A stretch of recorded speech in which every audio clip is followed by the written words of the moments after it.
నమస్కారం, welcome to Suman TV. నేను గీతాంజలి. ప్రస్తుతం మనతో పాటు ప్రముఖ జ్యోతిష్య పండితులు, శ్రీచక్ర పీఠం వ్యవస్థాపకులు, సుమన్ టీవీ ప్రేక్షకులందరికీ ఎంతో సుపరిచితులైన బ్రహ్మశ్రీ ప్రదీప్ జోషి గురువు గారు ఉన్నారు. వారితో మాట్లాడదాం. గురుగారు నమస్కారం అండి.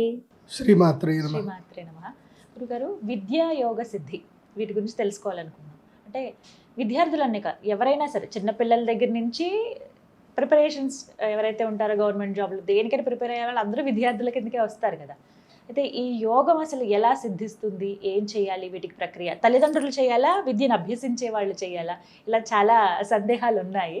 మరి వీటి గురించి వివరించండి. శ్రీ గురుభ్యో నమః. శ్రీమాత్రే నమః. విద్యాయోగ సిద్ధి కలగాలి అని అంటే విశుద్ధి చక్రం యాక్టివేట్ అవ్వాలి. విశుద్ధి చక్రం యాక్టివేట్ అవ్వకపోతే విద్యాయోగ సిద్ధి కలగదు.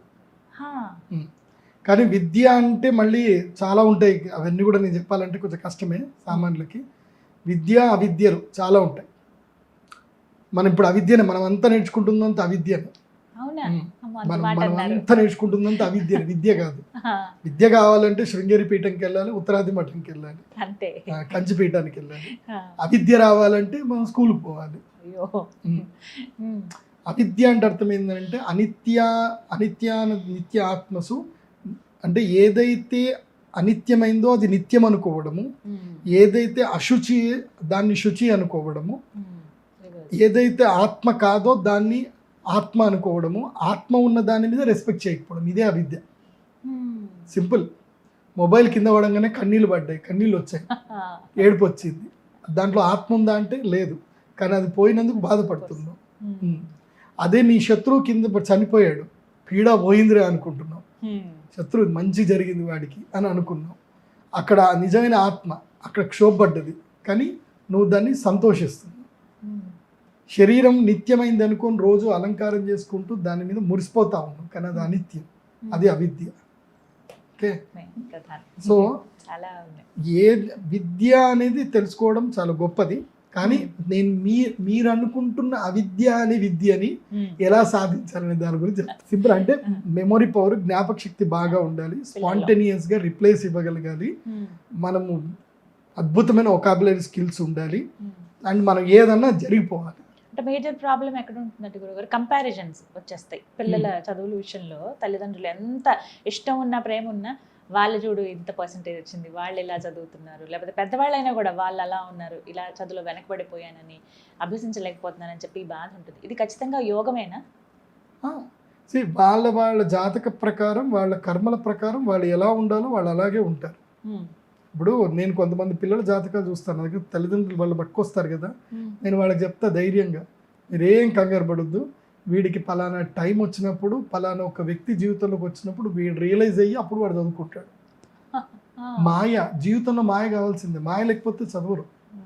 ఇప్పుడు వాడికి ఏదో ఒక కోరిక బలంగా ఉంటేనే కదా వాడు ఆ పని చేసేది, లేకపోతే ఎందుకు చేస్తారు? చెయ్యరు కదా. సో ఇవన్నీ మిథ్య అనుకోండి. నేను చెప్పేది ఏంటంటే విద్య అనేది ఫస్ట్ మీరు అర్థం చేసుకోవాల్సింది ఏంటంటే ద మెమొరీ పవర్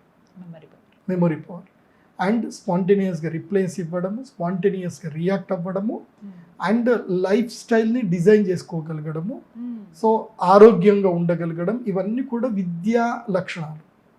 అంటే నీట్గా డ్రెస్ చేసుకోవడం, ప్లెజెంట్గా మాట్లాడడం, అండ్ బిహేవియర్ సెన్స్ ఉండడం, సో ఇవన్నీ కూడా విద్య కింద వస్తుంది. ఇవి ఒకళ్ళు నేర్పిస్తే వచ్చాయి అనుకుంటే మూర్ఖత్వం. ఇవి స్వతసిద్ధంగా రావాలి అని అంటే నేను చెప్పిన పని మీరు చెయ్యాలి, మీ పిల్లలతోటి చేయించాలి. చేయిస్తే ఆటోమేటిక్గా దే ఎస్టాబ్లిష్డ్, వాళ్ళు ఆటోమేటిక్గా సెట్ అయిపోతారు. అది ఏమిటంటే ప్రతిరోజు మీ పిల్లలతోటి నేను చెప్పిన ఈ మంత్రాలు, శ్లోకాలు చదివించాలి. రోజు పొద్దున వీలు కాదు, మనకి పొద్దున ఎక్కడైతుంది, మన పొద్దున అవిద్య నేర్చుకోవడానికి పోవాలి కదా.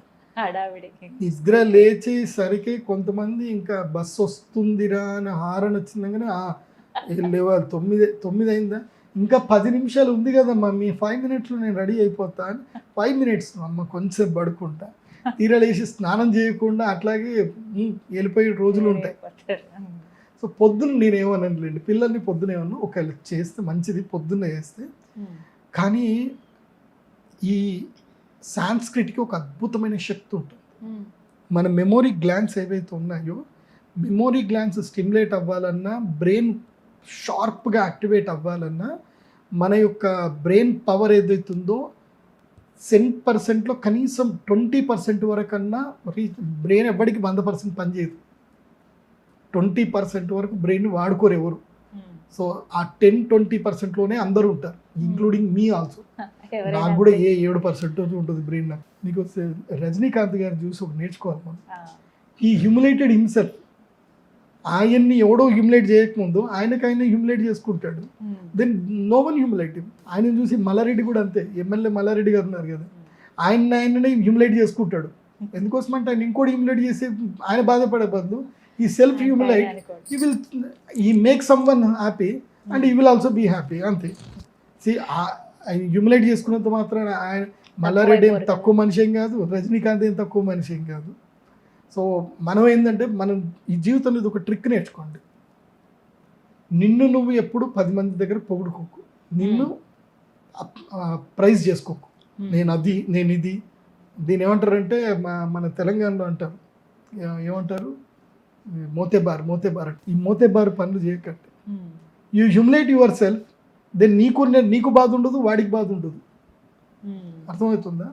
సో సెల్ఫ్ ప్రైజ్ చేసుకోవడం చాలా వరకు బంద్ చేయాలి. సరే, ఇప్పుడు నేను చెప్తున్నా మంత్రం బాగా వినండి. ఎందుకు అంటే మనకి నేచర్ అనేది ఏదైతే ఉంటుందో ఈ యూనివర్సల్లో నేచర్ ఒక వర్క్ చేస్తుంది, బాగా గుర్తుపెట్టుకోండి. నేను చెప్పే మంత్రాలు ఎవరైతే రెగ్యులర్గా ప్రాక్టీస్ చేస్తారో మార్నింగ్ ఆర్ ఈవినింగ్, ఇవి కంఠస్థం వచ్చేయాలి. ఇవి వచ్చినాయి అనుకోండి, నేచర్ వాళ్ళని పిక్ చేసుకుంటుంది, సెలెక్ట్ చేసుకొని వాళ్ళని ఎవరెవరిని ఎక్కడెక్కడ ఏం ప్లేస్కి పెట్టుకోవాలో వాళ్ళు మార్చాలి. ఆ రూట్ మార్చి, అంటే నేచర్ తన పనులు చేయించుకోవాలంటే తనకి వర్కర్లు కావాలి కదా. ఇప్పుడు ఉదాహరణకి ఇవన్నీ చెప్పడానికి ప్రదీప్ జోషిని తీసుకొచ్చి ఇక్కడ నేచర్ ఎందుకు కూర్చోబెట్టింది అని అంటే, చిన్నప్పుడు మా నాన్నగారు నాకు ఆ మంత్రాలు నేర్పించారు కాబట్టి నన్ను తీసుకొచ్చి ఇక్కడ కూర్చోబెట్టింది నేచర్. లేకపోతే నేను ఎక్కడో మూల కూర్చునేవాడిని, నన్ను ఇక్కడ నేచర్ ఎందుకు తీసుకొచ్చింది. సో నేను చాలా మందికి చాలా ఇలాంటి కంటెంట్ చెప్పాలి, చాలా మంది జీవితం లోపల నేను ఒక కీలకమైన పర్సన్ కావాలి, వాళ్ళ లైఫ్లో టర్న్ అవ్వడానికి నేను చెప్పేటి ఉపయోగపడాలి. సో మిమ్మల్ని కూడా నేచర్ ఎందుకు ఇక్కడ తీసుకొచ్చింది. మీరు ఇంత చదువుకొని ఇన్ని చేసి మీరు ఇక్కడ యాంకర్గా ఉన్నారు అంటే, మీరు ఇంత కష్టపడి ఎంత కష్టపడతారు అంటే, నేను ఈ గీతాంజలి గారు అంత కష్టం ఏ యాంకర్ పడ్డది నేను చూడలే. ఆ తుంగనాథ్ అది ఏమంటే అక్కడెక్కడికో నేపాల్ పోయి ఆ చలిలో ఆ చల్లటి మళ్ళీ వీడియో తీయడానికి అంత చల్లగా నీళ్లు పోసుకుంటూ తిరగడం ఏంది. మామూలు ఆవిడ కాదు. అంటే ఈమె సంకల్ప బలం, అంటే ఆమె నేచర్ అక్కడ ఉంచింది. లేకపోతే మీ ఇప్పుడు ఇంతమందికి మీరు ఆ దేవాలయాన్ని చూపించాలనే తపన అవన్నీ ఓవర్కమ్ చెప్పించింది. ఆ థాట్ లేదనుకోండి, ఏదో సింపుల్ గా టూర్ పోతాను అనుకుంటా, చల్లటిని ముట్టగానే ఇంకేది బాడీ వద్దంటారు. ఇంకా అప్పటికే ఆ వీడియోలోనే అర్థమైంది, వణికిపోయాం అసలు చాలా. అంటే నేచర్ నిన్ను అక్కడ తీసుకెళ్ళి కూర్చోబెడుతుంది. ఇవాళ మీరు ఇక్కడ ఉన్నారు అన్నా, నేను ఇక్కడ ఉన్నానన్నా, మీరు ఈ వీడియో చూస్తున్నారన్నా, నేచర్ మనల్ని కనెక్ట్ చేస్తుంది. బాగా గుర్తుపెట్టుకోండి, బాగా గుర్తుపెట్టుకోండి. అందుకే నేను చెప్పే ఈ మంత్రాన్ని ఎవరైతే గనక సాధన చేస్తారో వాళ్ళ జీవితం లోపల విద్యాయోగ సిద్ధి కలుగుతుంది, లక్ష్మీ యోగ సిద్ధి కలుగుతుంది, ఇంకా ఏదంటే పనులన్నీ జరిగిపోతాయి. ఈ మంత్రం చదువుకోండి. ఫస్ట్ చదవాల్సింది గణేష పంచరత్న స్తోత్రం. ముదాకరత్మోదకం సదా విముక్తి సాధకం కళాధరావతంసకం విలాసిలోకరక్షకం అనాయకైకనాయకం వినాశితే దైత్యకం నతాశుభాశునాశకం నమామితం వినాయకం. ఇది చదవండి. గణపతి నాట్యం ఆడతాడు. గణపతి నాట్యం ఆడుతున్న భావంలో ఉంటుంది ఇది ఈ శ్లోకం. సో గణేష పంచరత్న స్తోత్రం ఉంటుంది. ఇది 5 శ్లోకాలు. మంచిగా చదవండి. ఇది పిల్లలు పొద్దున్న లేవగానే స్నానం చెయ్యగానే దేవుడి ముందు కూర్చోవాలి, ఇది చదవాలి. అన్నం తినే ముందైనా సరే ఇది చదివేసేయాలి. ఇది ఒకటి. ఇంకొకటి ఉంటుంది, ఇంకా చాలా ఉంటాయి. అందులోపల ఫస్ట్ ప్రియారిటీ ఏంటంటే, రెండవది శ్యామల దండకం. ఇది కంఠస్థం రావాలి. 8 ఏళ్ళు మీ పిల్లకి 8 ఏళ్ళు వచ్చాయంటే 8 ఏళ్ళ లోపల కంఠస్థం రావాలి. 8 ఏళ్ల లోపల కంఠస్థం వస్తేనే నేచర్ సెలెక్ట్ చేసుకుంటుంది. ఫస్ట్ ప్రయారిటీగా సెలెక్ట్ చేసుకుంటుంది నేచర్. ప్రయారిటీ అంటే మామూలు ప్రయారిటీ ఉండదు. ఇంకా నువ్వు ఏమవుతావో నీకు తెలియదు. భయంకరమైన ప్రయారిటీలో తీసుకెళ్తుంది నేచర్ నేను. అంటే ఒక రేంజ్లో నువ్వు యూనివర్సల్ నడిపించగలగాలి. అలాంటి ఇంజన్ని తయారు చేస్తుంది నేచర్. కాబట్టి 8 ఏళ్ల లోపలనే శ్యామలా దండకం కంఠస్థం రావాలి, లేకుండా కనీసం 12 ఏళ్ళ లోపలనే రావాలి. అది లేదు ఇప్పుడు 25 ఏళ్ళు వచ్చినా ఇప్పుడైనా నేర్చుకోండి. సో శ్యామలా దండకము మీకు వీలైతే నేను అది మీకు PDF ఇస్తాను, ఒక ఫైల్ ఇస్తాను, అది మీరు గూగుల్ లింక్లో పెట్టండి. అందరూ చదవండి శ్యామలా దండకం.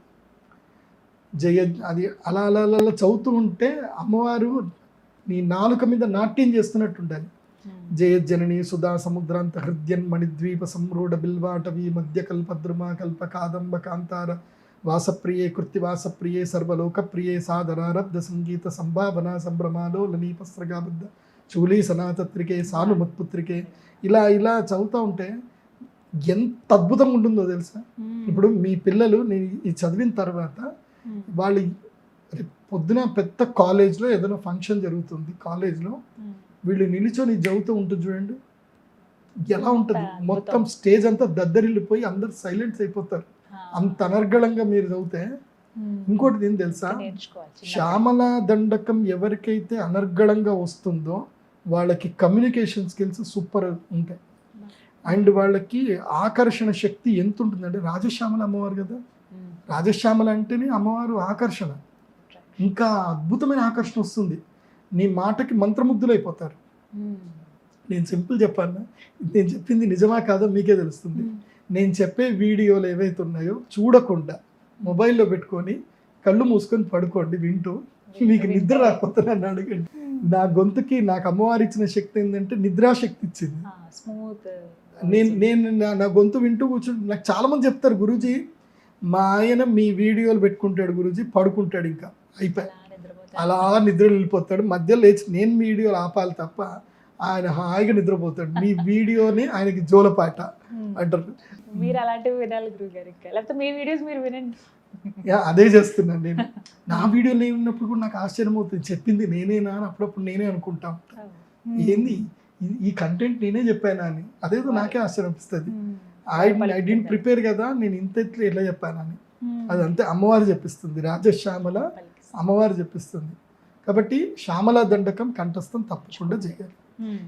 ఇవన్నీ కూడా ఏజ్కి చిన్న 8 సంవత్సరాల వరకు. 8 ఏళ్ల నుంచి 16 ఏళ్ల మధ్యన నేర్చుకొని సాధన చేయాల్సిన ఒకటి ఉంటుంది.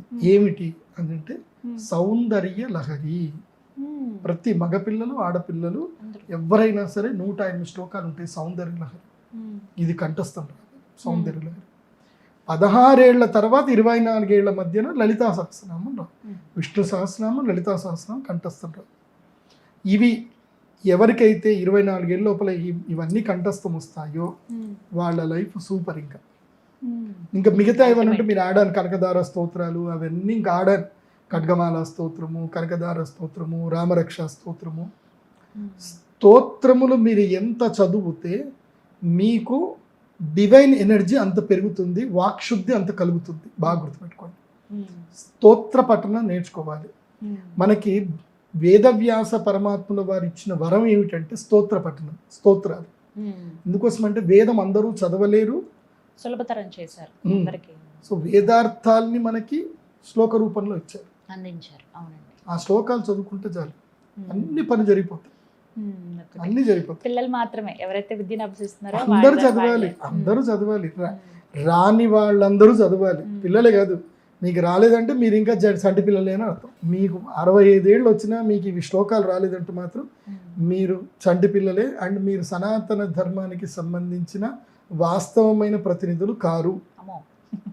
హైందవ ధర్మంలో మీరున్నారు అంటే ఇవి మీకు కంఠస్థం రావాల్సిందే. ఇవి వస్తేనే మీరు హైందవ ధర్మంలో ఉన్నట్టు. ఇవి రావాలి. అది ఆ సిద్ధి కలగాలంటే ముందుగా ఇవి పఠించడం, ముందు కంఠస్థం వచ్చేయాలన్నీ. కంఠస్థం వచ్చేస్తే ఆటోమేటిక్గా మనం అమ్మవారి కంట్రోల్ వెళ్ళిపోతాం. మనం అంతా కంట్రోల్ ఉంటాం.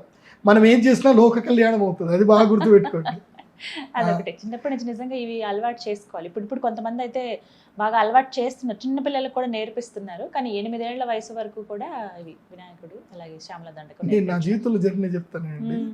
నేను చిన్నప్పుడు మా అమ్మగారి చెల్లెలు, మా చిన్నమ్మ, మా చిన్నమ్మ ఏంటంటే నేనంటే చాలా ఇష్టం మా చిన్నమ్మకి. నేను పుట్టిన తర్వాత మా చిన్నమ్మ నన్ను తీసుకెళ్ళి తన దగ్గర పెంచుకుంటానని తీసుకెళ్ళింది. నేను ఎక్కడైతే పోయి నేను ఏ కొంటె పని చేసినా వాళ్ళు ఆ ఊర్లో నుంచి షిఫ్ట్ అయిపోవాలి. కానీ దానివల్ల వాళ్ళకి మార్పు మంచి జరిగింది వాళ్ళకి. ఒకసారి శ్రీశైలం పోతే శ్రీశైలం దగ్గర బ్యాగ్ వదిలేసి వచ్చేసిన. ఆ తర్వాత ఒక ఇన్సిడెంట్ జరిగి మళ్ళీ ఎవడో ఒకడు తప్పిపోతే మళ్ళీ వాడు దొరికాడు తిరిగిపోయినందుకు. లేకపోతే అప్పట్లో ఊరు నుంచి అందరినీ టూర్ తీసుకెళ్ళిపోతారు కదా, టూర్ తీసుకెళ్ళిపోయి ఒక్కడు రాకపోయినా సరే ఊరందరు కలిసి కొడతారు, అది ఉంటుంది కదా. సో అట్లా నేను బ్యాగ్ మర్చిపోవడం వల్ల ఆ తప్పిపోయిన వ్యక్తిని మళ్ళీ దొరికించుకొని మళ్ళీ వచ్చారు. అది నా వల్ల మంచిగా జరిగింది. ఒకసారి ఏమైంది, వాళ్ళు వేరే ఊర్లో ఉంటే ఆ ఊర్లో వీళ్ళు ఇంట్లో లేరు, ఇంటికి తాళం వేసి వెళ్ళిపోయారు. నేను బయట ఎందుకు వెయిట్ చేయాలని చెప్పి మా చెల్లెలకి ఆకలేస్తుంది, బయట ఎక్కడ ఏం చేయాలని చెప్పి నేను గోడ దుంకి ఇంట్లోకి పోయి మా చెల్లెలు ఇంకో డోర్ ఓపెన్ చేసి మా చెల్లెల్ని ఇంటికి తీసుకెళ్ళి మేము మంచిగా వంట చేసుకొని మేము తిన్నాము. వాళ్ళు సాయంత్రం వచ్చి డోర్ ఓపెన్ చేసి ఇది చూసి ఏంట్రా ఇంట్లోకి ఎట్లా వచ్చేవారు అంటే గోడ దూకి వచ్చినాక. అప్పటిదాకా వాళ్ళకి తెలియలేదంటే ఆ ఊర్లో దొంగలు పడ్డారు. సో ఇట్లా కూడా దొంగలు పడే అవకాశం ఉందని చెప్పి వాళ్ళకి తెలిసింది. అంటే నేను చేసిన కొంటె పని ఒక్కటి కాదు, అంటే నేను చేసిన ప్రతి కొంటె పని ఒకటి మంచి జరిగింది. అది అంతే జరుగుతుంది. కొంతమంది కొన్ని పనులు లోక కళ్యాణం కోసం జరుగుతాయి అంతే. అమ్మవారు అనుగ్రహిస్తుంది అంతే. కొన్ని అలాగే విద్యాయోగం కూడా కలుగుతుంది. నేను అదే చెప్తాను కదా, మీరు లలితా సహస్రనామము ఇవన్నీ నేను చెప్పిన మంచిగా చదువుకోండి. జీవితంలో మీరు ఉన్నత స్థాయికి వస్తారు. అమ్మవారు మీతో ఉంటుంది, మీతో పలుకుతుంది, మిమ్మల్ని నడిపిస్తుంది. చక్కగా వివరించారు. ధన్యవాదాలు. శ్రీమాత.